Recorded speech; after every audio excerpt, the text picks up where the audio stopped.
Bienvenidos a Referentes, un espacio donde exploramos las historias y trayectorias de personas que vienen dejando huella en su campo. Aquí descubriremos cómo superaron desafíos, cómo enfrentaron crisis y qué energías le permitieron convertirse en verdaderos referentes. Prepárate para inspirarte con cada episodio.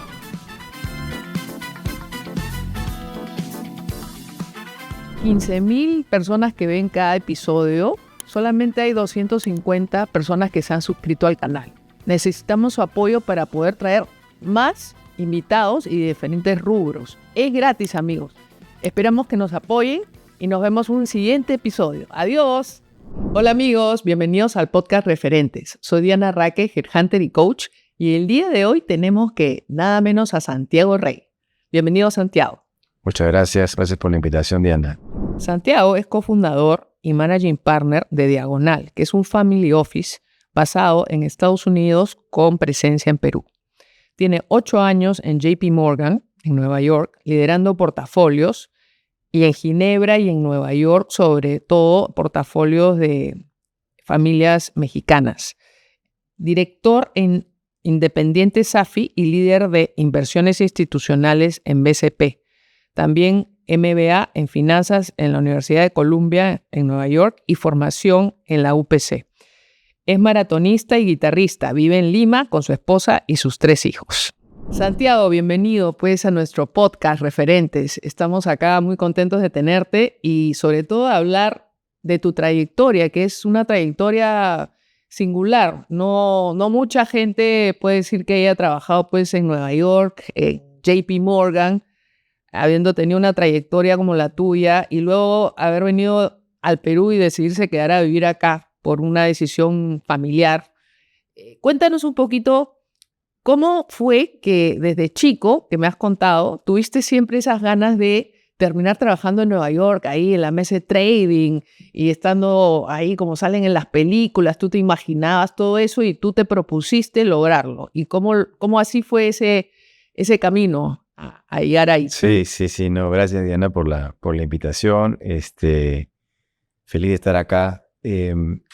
Cuando tienes que decidir, ¿no?, qué vas a estudiar, ¿no?, de chico, es bien difícil. Es un momento, hago memoria y la cantidad de cosas que puedo haber pensado, ¿no? Y lo que me jalaba, me llamaba la atención eran estas cosas que pasabas, que veías en las películas de Wall Street, ¿no?, donde habían estos patas que estaban en las mesas de inversiones con los teléfonos. Y decía, eso se ve divertido, se ve como interesante, se ve dinámico. Es algo que me gustaría aprender más, ¿no? El tema de la bolsa de valores, que subían y bajaban las acciones. Me parecía un mundo fascinante, ¿no? Entonces, a raíz de eso decidí estudiar administración y finanzas y hice mi carrera dentro de la finanza. Tú sabes que hay varios rubros, ¿no? Más el lado corporativo, de análisis de estados financieros, préstamos, etcétera, y está el lado de mercado, ¿no? Entonces yo me enfoqué siempre para el lado de mercados bursátiles y desde chico me metí a los concursos que ponía en esa época la Bolsa de Valores de Lima, conseguí mis prácticas en Argos, Sociedad Agente de Bolsa, que era una casa de bolsa en esa época la más importante, para ver cómo era, ¿no? Y cada vez que entraba y mientras más averiguaba, más me gustaba. Y siempre la idea de Wall Street como un referente, ¿no? Que es como el futbolista que quiere irse a jugar por el Barcelona, el Real Madrid, ¿no? Estas grandes casas, estos grandes clubes. Para mí eran estas casas, estos bancos importantes en esa época, ¿no? Y el camino no era fácil, porque cómo llegas de aquí, ¿no? Un chico graduado de la universidad local, y empecé a trabajar en el banco de crédito, en un área muy bacán, muy dinámica, con una gente muy buena, muy capaz, un equipo humano de primera, donde manejábamos portafolios para instituciones locales, en una época donde los portafolios de inversión no era algo que era común. La mayoría de estas instituciones en realidad manejaban sus excedentes en depósitos a plazo a 30, a 90, a 180 días en 3-4 bancos. Esa era la diversificación, ¿no? Entonces había que hacer un poco de peregrinaje, de ir y contarles un poco lo que estaban haciendo ya las AFPs en esa época y lo que hacían las grandes instituciones a nivel mundial, ¿no? Que era invertir estos dineros a través de acciones, de bonos, de manera diversificada en portafolios globales, ¿no? ¿Y cómo esta parte de lo que es inversión, la parte más técnica, ¿no?, más de conceptual, la mezclas con la parte comercial, porque si ese peregrinaje que dices tú es ir a vender, en otras palabras.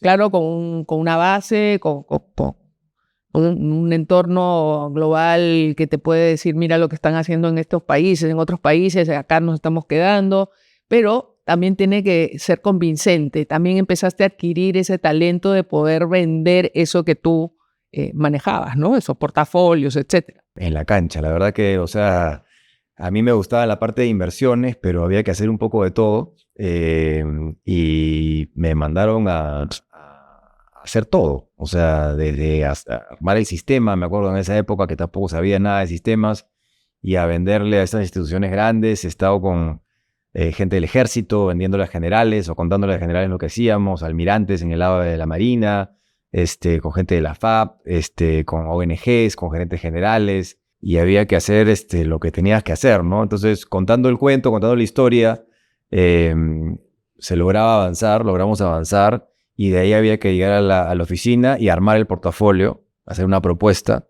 y luego implementarlo, y luego rendir cuentas, ¿no? No era así nomás que estábamos vendiendo por vender, era un equipo chico donde había que hacer un poco de todo, ¿no? Entonces ahí termino como jefe de esa unidad, y la verdad que una experiencia muy buena, un aprendizaje muy, muy importante. Yo empecé de chibolo, estaba en la universidad, cuando estaba practicando ya estaba en esa área. Yo creo que haber tenido 19 años. Y salí a los 25 ya para hacer el MBA, y de ahí postulo a Columbia. ¿Y por qué Columbia? Porque quedaba en Nueva York, que era donde yo quería estar después. Entonces, porque hay un montón de universidades muy buenas, ¿no? De las top 10, las Ivy League, y estaba, no sé, la Harvard y la de la West Coast, etcétera, pero la que era más especializada en inversiones para Wall Street era Columbia. Entonces, tuviste que ahorrar bastante para ir a esa universidad. Tuve suerte, Diana, porque en esa época Estados Unidos estaba pasando por una época muy buena y habían líneas de financiamiento para los que entraban a la universidad. O sea, solamente por haber ingresado a Columbia ya tenía yo una línea disponible de financiamiento para utilizar para que me paguen mis estudios. Americana. Pero después entonces tuviste que pagarlo. Pues había que pagarlo, eso sí. Entonces apliqué al crédito, y estudié en la universidad y logré conseguir unas prácticas en JP Morgan, en la mesa de inversiones, que era un poco lo que yo estaba buscando. Tu sueño. Y me dieron el trabajo full time, ¿no? Que es en realidad las prácticas son una entrevista que dura 3 meses.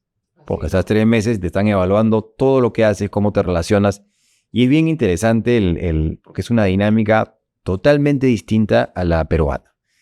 O sea, mucho de lo que evalúan en Estados Unidos es, bueno, tu conocimiento, tu capacidad de aprendizaje, etcétera, pero la parte más distinta es tu capacidad de relacionarte. Entonces, acá lo que puede ser percibido como es una persona que solamente busca relacionarse por conveniencia, ¿no? Y lo ven mal.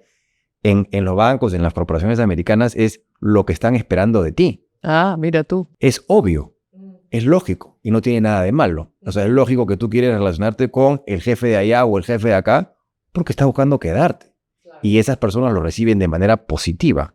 Y si no lo haces, es totalmente negativo. No como acá que te dicen ayayeros Exactamente. Dios sabe qué. Exactamente. Es una cultura bien distinta en donde está promovido ese lo que se llama el networking. Entonces tú le puedes escribir a una persona y le dices, oye, me gustaría tomar un café contigo. Ni siquiera tienes que explicarle para qué. Está clarísimo que lo que tú quieres es que te conozcan, conocerlo, para que sepan de qué va. Entonces, para un peruano tienes que romper un poco ese cascarón y esas taras, ¿no? del limeño que supuestamente está mal visto, ¿no? Entonces, durante esas prácticas estás obligado a juntarte, sentarte, y a veces había gente que yo decía, ay, ¿qué le voy a conversar? Entonces te tienes que inventar ahí Pero creo que los gringos son bien abiertos a justamente tratar con más jóvenes porque les interesa poder desarrollarlos, poder escuchar qué piensan, ¿no? Bueno, no solo los gringos, acá también, pero creo que eso es más promovido allá, ¿no? Definitivamente, no, definitivamente está bien visto, y efectivamente está promovido, ¿no? Estabas contando que tú justo fuiste al JP Morgan, lograste el sueño, pero justo entraste en el año antes de que se diera el problema de la burbuja, ¿no? En Nueva York, que quebraron un montón de bancos en ese momento. Cuéntanos un poco qué pasó ahí.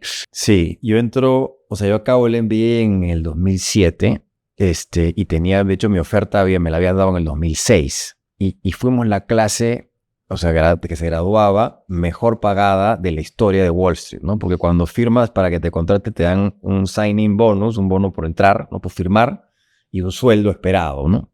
Entonces fuimos los mejor pagados de la historia.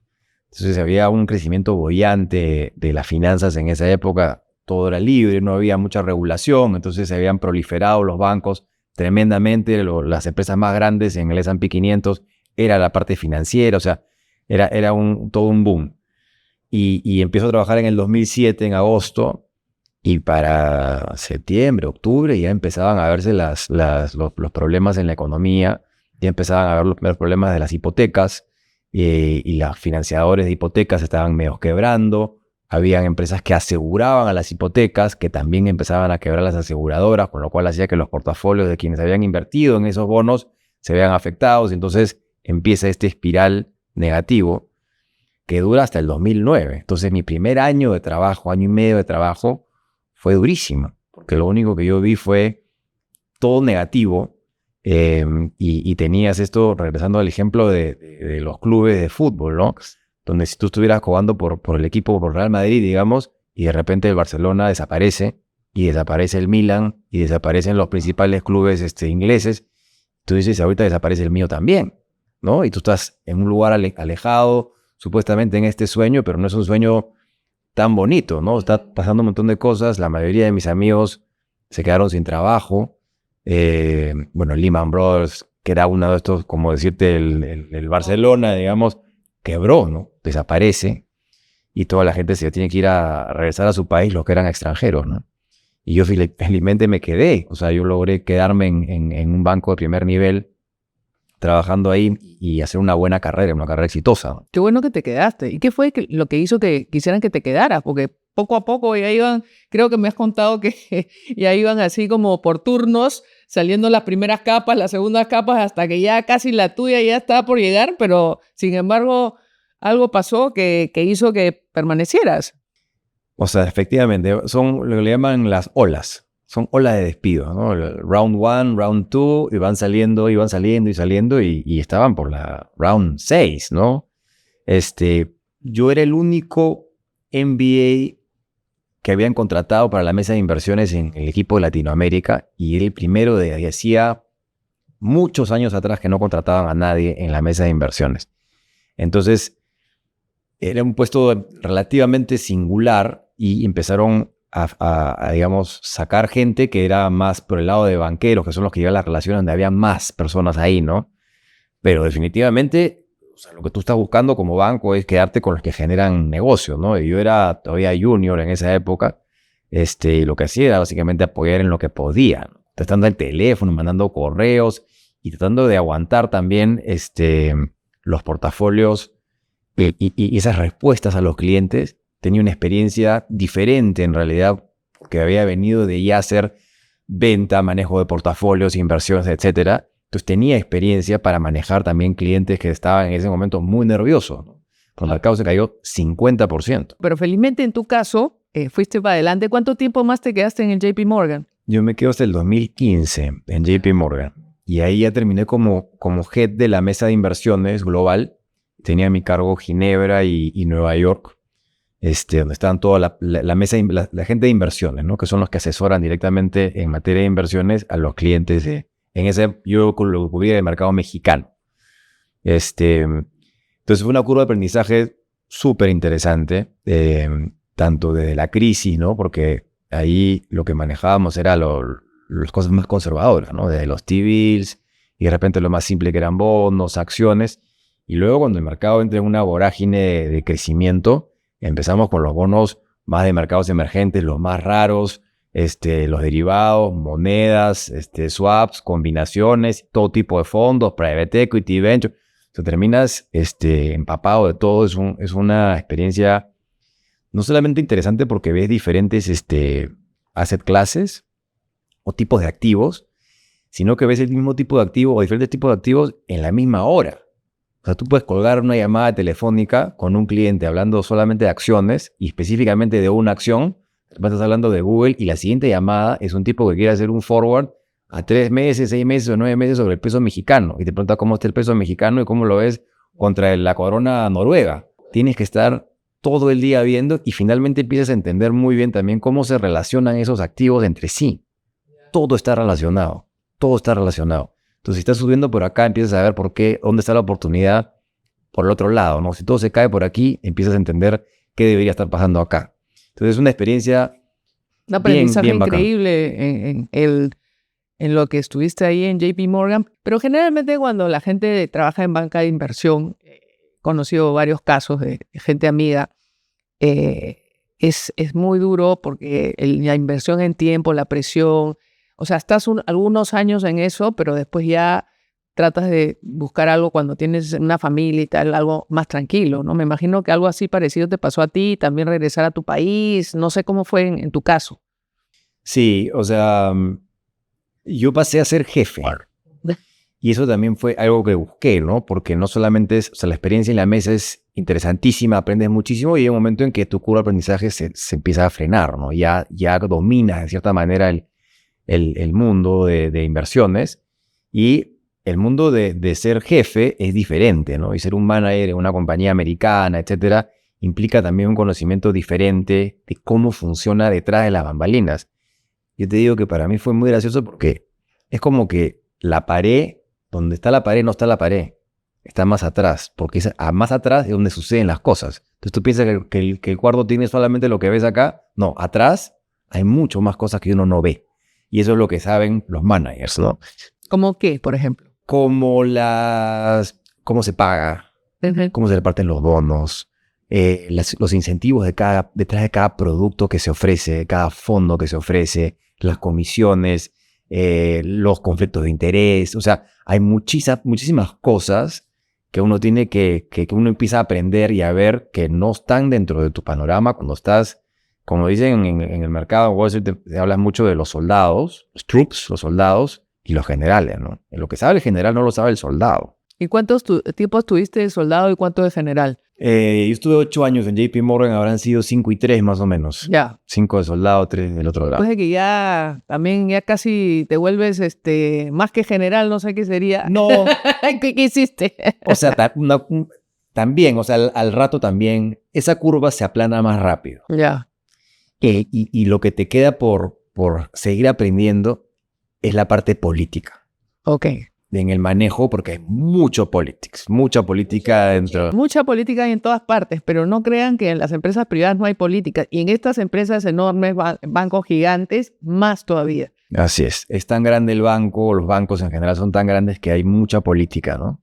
Yo lo veía como que, o sea, veía la analogía y era como que si hubiera un río que está pasando, que sería, digamos, el revenue o los ingresos del banco, de la institución, y todo el mundo está buscando realmente agua para su molino. O sea, tienes que jalar para que el agua empiece a fluir hacia tu lado, hacia tu gerencia, ¿no?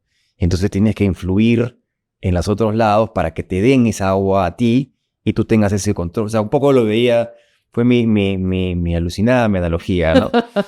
Entonces, claro, es puro politics y eso no me gusta, o sea, no me interesa. Ya. No es algo que quieras convertirme en un gran experto en ese lado, no me gusta, de hecho. Yo soy una persona bien sincera, bien transparente y me gustan las cosas más prácticas. Okay. Entonces eso de andar con rodeos por el otro lado para buscar un interés por aquí, por allá, no era lo mío. Entonces yo empecé a buscar ya mi siguiente paso, que también lo tenía pensado, que era la empresa propia, ¿no? O sea, yo quería estar en Wall Street y quería estar en el mundo de inversiones, pero tenía también mi interés de no morirme sentado en una mesa de escritorio de un banco, ¿no? Trabajando para un tercero.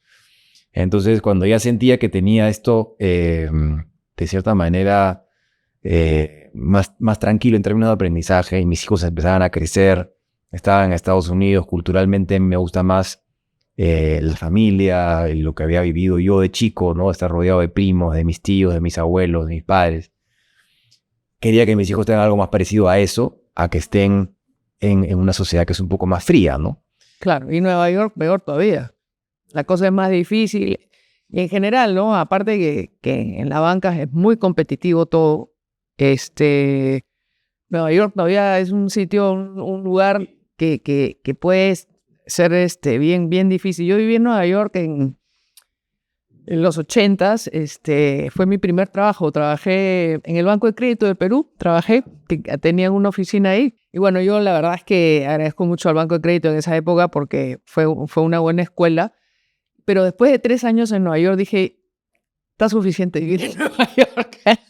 O sea que Gente increíble y la experiencia. todavía tengo amigos y visito de vez en cuando y maravilloso, pero no era un lugar donde yo me hubiera gustado quedarme viviendo con mi hijo sobre todo, ¿no? 10 años en Nueva York estuve. O sea que sí le Sí, agarran tú le agarraste bastante. Yo estuve 3 nomás. la onda, pero sí con los hijos empieza a cambiar un poquito tus prioridades, sobre todo, ¿no? Sí. Y la mía también era que estén acá y yo quería hacer lo mío. Entonces ya era hora de regresar. Eso fue más o menos el 2015. 2015. Y estuviste con tu empresa propia, con un amigo, creo que con un socio que iniciaron para empresas medianas. Sí, o sea, ahí yo te digo, o sea, creo que es un aprendizaje también bien interesante porque cambié un poco del rubro dentro del mundo de inversiones, pero no era mi core, no era lo que yo había aprendido a hacer y no era la trayectoria que yo tenía desde que había empezado mi carrera. Había hecho básicamente lo mismo con diferentes aristas pequeñas en diferentes lugares, en el Banco de Crédito, después en Nueva York, después con Giner, diferentes cosas, pero siempre había estado enfocado en una sola tangente, por decirlo así.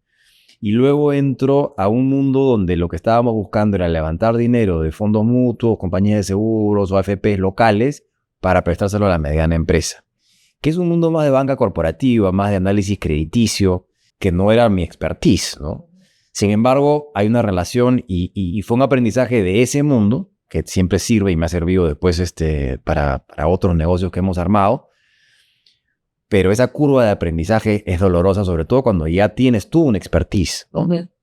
Y fuimos bien perseverantes, casi hasta la necedad, te diría, que también es otro aprendizaje, ¿no? El momento de entender y saber cuándo es un momento de soltar. De soltar, ¿no? Y darle la vuelta al timón y decir, por aquí no va por otro lado y encontrar el camino correcto, ¿no? Es de sabio saber persistir hasta que ya es necedad, ¿no? Porque a veces uno piensa que hay que ser obstinado, seguir, pero ya creo que llega un momento en que el sentido común te dice, oye, es esto, evalúalo de nuevo, realmente ya hay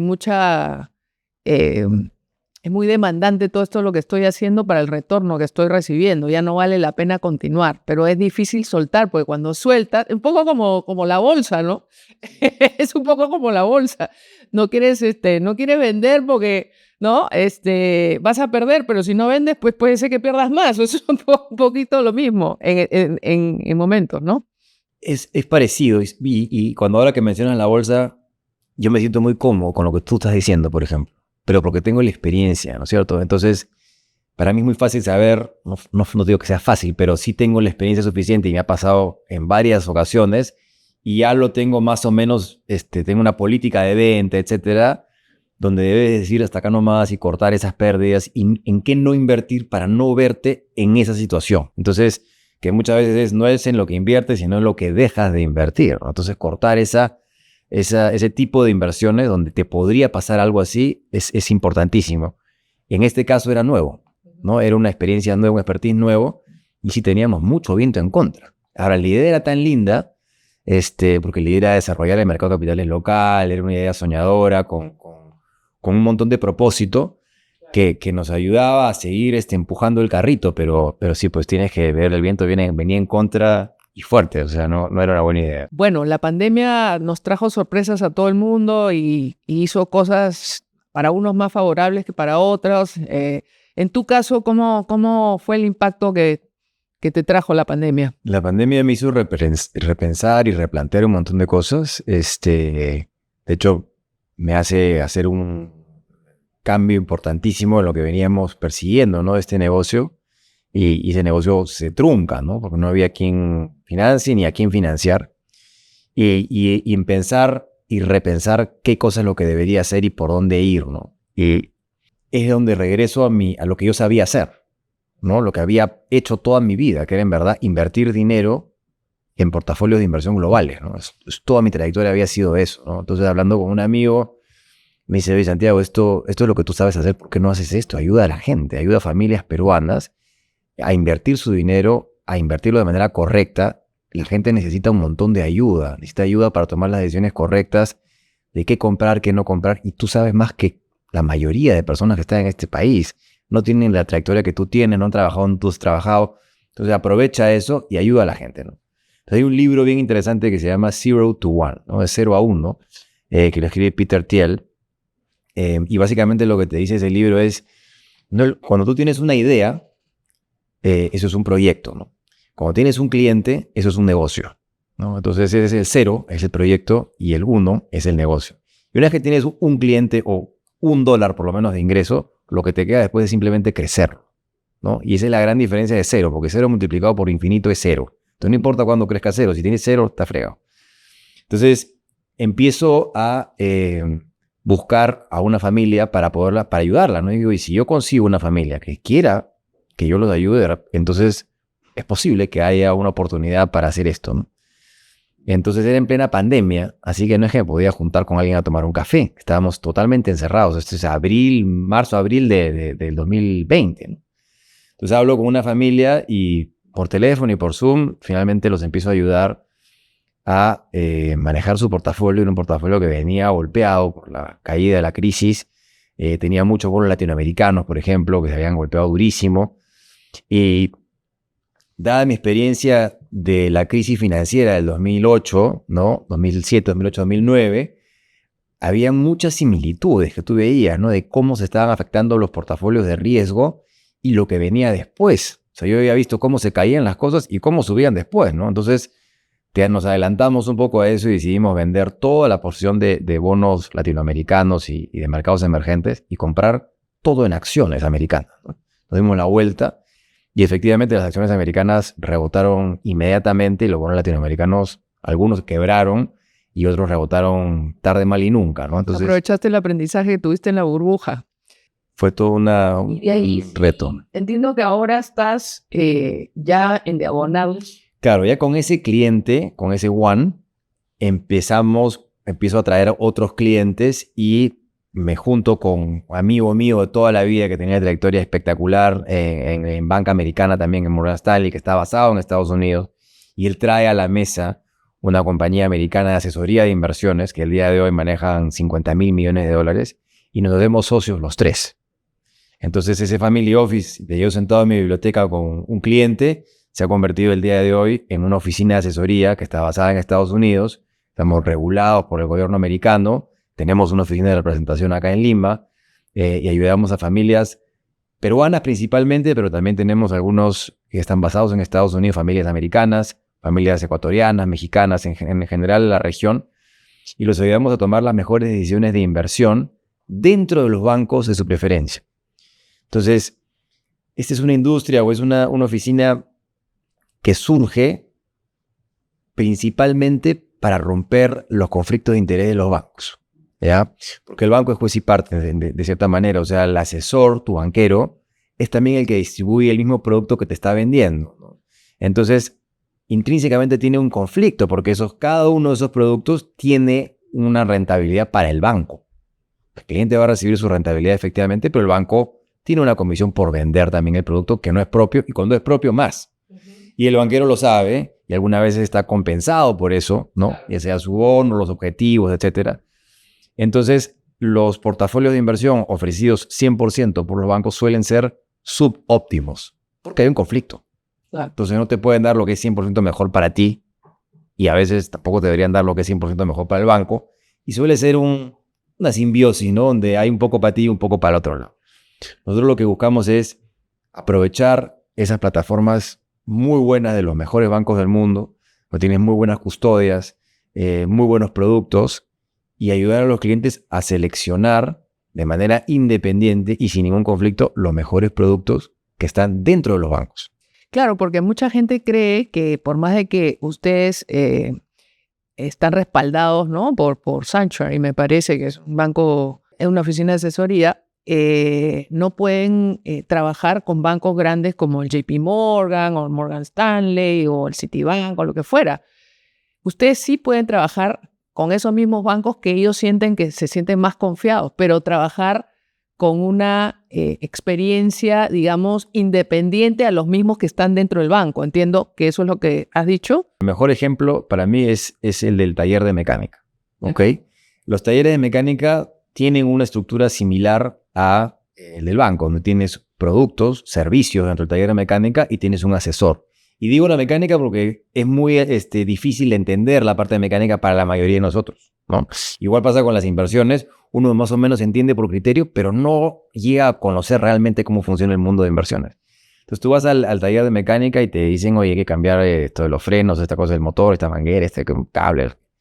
Realmente no entiende, pero por criterio más o menos trata de adivinar entre el presupuesto que te han dado y uno lo revisa, ¿no? Porque crees que puede ser que hayan cosas que no necesariamente necesitas, ¿no? Y hasta a veces tachas y dices, eso no me lo hagas, ¿no? Por un tema de criterio, de repente estás quitándole lo más importante al carro, pero lo quieres hacer así.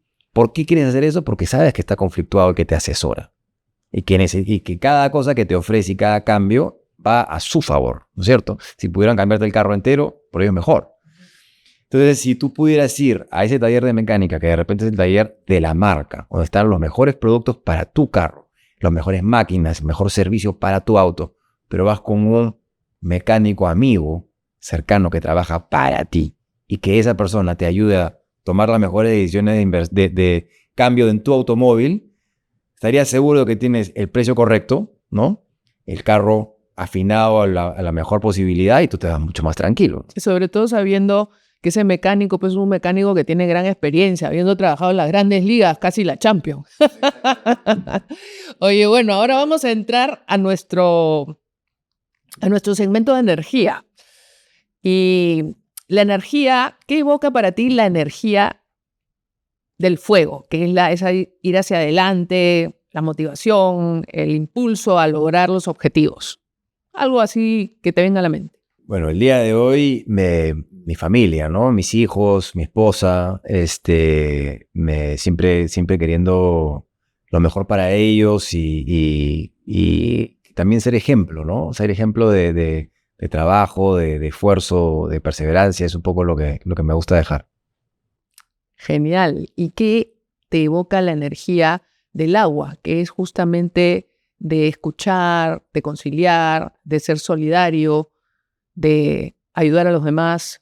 Tú sabes que con mis amigos del colegio tenemos una asociación donde ayudamos a niños en la sierra, en los lugares más fríos, y todos los años hacemos colectas y confeccionamos casacas térmicas con ¿cómo se llama? Materiales impermeables que son difíciles de conseguir dentro de los materiales que utilizan en la sierra, y donamos estas casacas a nivel nacional. Estamos en Puno, en Cusco, en Ayacucho, en el Callejón de Conchucos, y lo hacemos ya por, si no me equivoco, son casi 7 años, y son entre 3.000 o 5.000 casacas anuales. Y es de lo más lindo que hacemos en el año, sobre todo cuando tengo el tiempo para acompañar y hacer las entregas y las donaciones. Y nos ha pasado que a veces llegan niños donde hemos donado y vienen con la casaquita vieja de otros años que se la donó el hermano, la regaló, ¿no? Y te das cuenta que la usan y que les sirve un montón. Eso para mí es lo más... Qué bonito. La energía del aire, esa del disfrute, un poco lo lúdico, la celebración. Ahí te diría que la música, ¿no? Para mí la música ha sido un refugio siempre increíble, ¿no? Yo soy un melómano y tengo la suerte de tener un poquito de ayuda y toco varios instrumentos. Me encanta ese espacio que tenemos con algunos mis hermanos, mis primos. Tenemos una bandita de rock y nos juntamos cada vez que podemos. Bulla. La bulla. Así se llama, la bulla. Y ese es un santuario, ¿no? En realidad son 3 horas o 4 horas que estamos ahí tocando rock y te olvidas absolutamente de todo. Maravilloso. Y la tierra, la energía de la tierra que tiene que ver con la disciplina, el control, la estructura, la planificación. Mi cabeza es así. Tu cabeza. Sí, o sea, es gracioso porque cuando yo conocí a mi esposa, yo estaba postulando para hacer la maestría. Entonces le compartí los ensayos que había hecho, ¿no? Porque te preguntan, ¿por qué quieres hacer una maestría? ¿Por qué quieres ir a esta universidad? ¿No? Entonces tú tienes que realmente pensar, oye, ¿por qué quiero ir? Porque vas a gastarte un montón de plata, vas a tirarte años en esto, ¿no? Entonces yo hice todo este plan, ¿no? Y hace no mucho me dice, ¿tú te has dado cuenta que lo que escribiste cuando tenías 24 o 25 años en un papel es lo que tienes el día de hoy? ¿No? Y eso es difícil de haberlo pensado, ¿no? Haber realmente recorrido esa ruta y haberla pensado con esa anticipación. Y un poco mi cabeza es bien estructurada en ese sentido, ¿no? Bien planificada. Perfecto. Oye, bueno, Santiago, ha sido lindo tenerte por acá. Esperemos podernos ver pronto y espero que todos estos aprendizajes les sirvan a mucha gente, ya sea a los chicos que quieren hacer un camino parecido al tuyo o a los padres que tienen hijos que de repente pues les han abierto algunas luces para ver cómo sería ese camino. Muchas gracias y estamos en contacto. Gracias, gracias. Adiós, amigos.